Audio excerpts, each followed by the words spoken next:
श्री सूतदेव जी और सौनक ऋषि के संवाद आगे चलता। उनमें जब सौनक ऋषि पूछलन सूत जी से संसारिक प्रपंच से मुक्त एवं विचरणशील नारद जी का सनकादि के साथ संयोग कहाँ हुआ और विधि विधान के श्रवण में उनकी प्रीति कैसे हुई। जब सौनक जी पूछलन संसारिक प्रपंच से ही कैसे निपटल जाई और सनकादि के संयोग कहाँ भई रहे, तो फिर सूत जी आगे कैसे कहता रानी पूछलन लोक विग्रह मुक्तस्य नारदया स्थित च विधि श्रवे कुत प्रीति संयोग कुत्र तेष। यानी इस जीवन के प्रपंच से आदमी मुक्ति कैसे प्राप्त करे, आखिर का करे के चाहिए। तो आगे भगवान श्री सूत देव जी बताओ तरन सौनक ऋषि के कि ये प्रपंच से मुक्ति और भक्ति के प्राप्त करे खातिर का करे के चाहिए। अत्र ते कीर्तयिष्यामि भक्ति उक्तम कथानकम सुखेन मम यत् प्रोक्तम रहस्यम विचारय च। यानी कहतरन सूतदेव जी अब मैं तुम्हें भक्तिपूर्ण कथानक सुनाता हूँ जो श्री सुखदेव जी मुझे अपना अन्य शिष्य जानकर एकांत में सुनाया था। अब सूत जी कहतरन जौन हमरा के श्री सुखदेव जी बतैले रहन उहे हम तारा के सौनक जी के बताई कि आखिर भक्ति के और इस संसार के प्रपंच से मुक्ति होके खातिर मनुष्य के का करे के पड़ी। एकदा ही विशाल्यम चत्वारे ऋषयो मलाः सत्संगार्थ समायत दृश्यस्तु नारदम। यानी एक दिन विशालपुरी में चारों निर्मल ऋषि सत्संग के लिए आए हैं। उन्हें वहां नारद जी को देखा।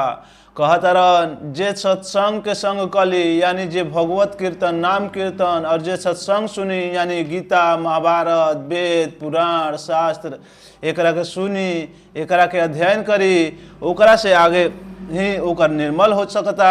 आगे कुमार उचावच कुमरा उचौच कथम ब्रह्मा नदी मुख कूत सिंचातर भावना त्वरितम गम्यते कुत्र कुशचंगमान तव। यानी सनकादि जी ने पूछा ब्राह्मण आपका मुख उदास क्यों हो रहा है। जब सनकादि ऋषि पूछलन ब्राह्मण और मुंह उदास काहे होता, तो जिंदगी में लोग के मुंह काहे उदास हो जाता, अनेक प्रकार के डिप्रेशन से गुजरता अनेक प्रकार के एथी से गुजरता। तो वो डिप्रेशन से निकले का थे भी मनुष्य के कथा सुने के चाहिए भगवत सत्संग करे के चाहिए।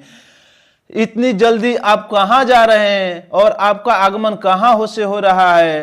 तो आगे कहता रहन इदानी शून्य चितोषी गतविथो यथा जन तवेदम मुक्त संज्ञा नेचित वद कारणम।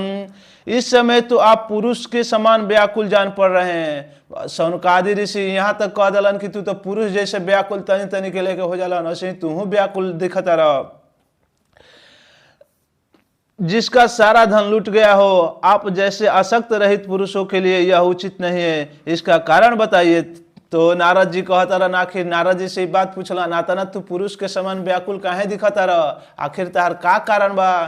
तो नारद जी कहता रहन अहम तो पृथ्वी यतो यत्वा सर्वतमातिमिति पुष्करम च प्रयागम च काशीम गोदावरी तथा हरे क्षेत्रम कुरुक्षेत्रम श्रृंगात् सेतु बंधनम इवामादिषु तीर्थेषु भ्रमणायित सता नापश्यम कृत्रचित्रमन्यमन संतोषकारकम कलीना धर्माणि मित्रे धरयम बती धातुना।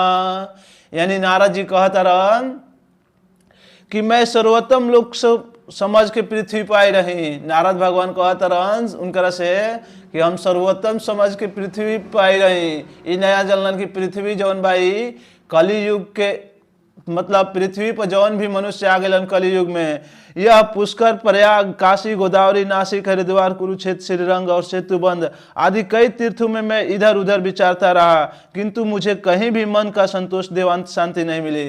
ये संसार में ऐसा लोग तो सुनिया कहियन हम यहाँ घूमिए नहीं वहाँ घूमिए नहीं हमरा केनियो से मन के शांति नहीं मिलत। और अगर वो घरे बैठल सब काम कर लेतन तो उनका घर ही से शांति मिल जाए। तो ऐसे ही नारद भगवान कहते रहन उनकरा से कि हम काशी प्रयाग हरिद्वार कुरुक्षेत्र सगरे घूमिए नहीं लेकिन तबहू मन में शांति ना मिलल। अब समझ जाए कथा के कितना महत्व बढ़ुए कि मनुष्य अगर कथा सुन लेते हुए तो कहीं अगर तीर्थ धाम में नहीं करत तो उ कथा सुनल, सत्संग सुनल, भगवत शास्त्र अध्ययन कैल, गीता सुनल बहुत ही ओकरा के लिए महत्वपूर्ण बा। इस समय अधर्म सायन काल कली युग सारे पृथ्वी को पीड़ित कर रखा है। कहतरन ई कल युग पूरा पृथ्वी के पीड़ित कर ले बा। ऐसे अब बताई आगे यहाँ का सत्य बा का झूठ बा। सत्य नासीत तपो शौचम दया दानम वेदते उदरम भिणो जीवा वार का कुट भाषिड़ा। यानी अब यहाँ सत्य, तप, शौच, बाहर भीतरी के पवित्रता, शौच के नाम से ऐसे कालो कहत रहे कि मनुष्य के स्वच्छता ही सबसे बड़ा अथी बा।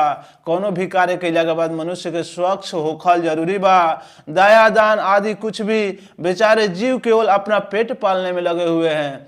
इस संसार के लोग जन बड़े खालसा अपन पेट पाले में, पेट में कितना दिन भर में चल जाई ई नहीं जानत कि पेट के क्षमता बा, तो वो अपन पेट पूजा के चक्कर में खालसा भी पड़ रहता रहन।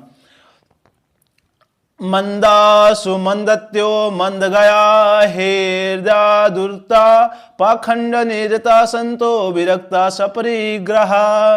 वे असत्य भाषी, आलसी, मंदबुद्धि, भाग्यहीन, उपद्रवग्रस्त हो गए हैं। आजकल के जिंदगी में लोग का हो गई बा। भगवान कहता रही पृथ्वी लोग मृत्यु लोक में जा गई, असत्य भाषी, बातें बात पर झूठ बोली, आलसी हो गई बा, मंदबुद्धि हो गई बा, भाग्यहीन हो गई बा, उपद्रवग्रस्त हो गई बा।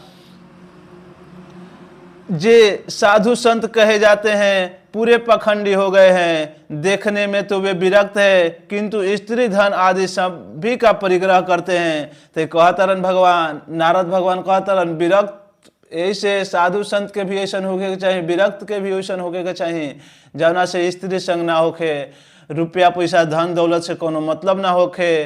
तो ये सब बात नारद भगवान अथी बताओ तरह।